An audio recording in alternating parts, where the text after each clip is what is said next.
নমস্কার। তাহলে অন্তত নির্বাচনটা যদি ঠিকঠাক হয় তাহলে ফলাফলটা এইভাবেই কি শাসক দল তৃণমূলের বিরুদ্ধে যাবে?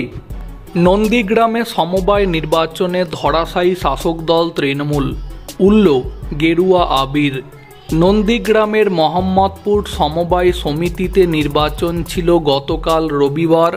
9টি আসনের মধ্যে 9টিতেই জয়ী হয়েছেন বিজেপি সমর্থিত প্রার্থীরা।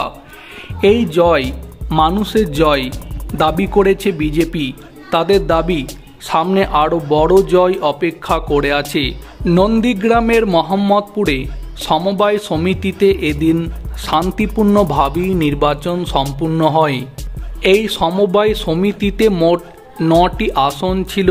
তৃণমূল কংগ্রেস 9টি আসনই প্রার্থী দিয়েছিল, বিজেপিও প্রার্থী দেয় সমস্ত আসনে।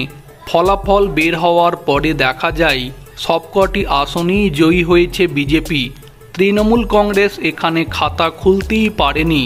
বিজেপির বক্তব্য, মানুষ এটাই চেয়েছেন। তৃণমূলকে উৎখাত করা সমবায় দিয়েই শুরু হয়ে গেল।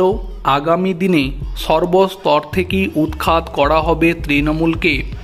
জেলা কমিটির সদস্যা সুপর্ণা পড়া বলেন, 9টি আসনের 9টিতেই বিজেপি সমর্থিতরা জয় পেয়েছেন।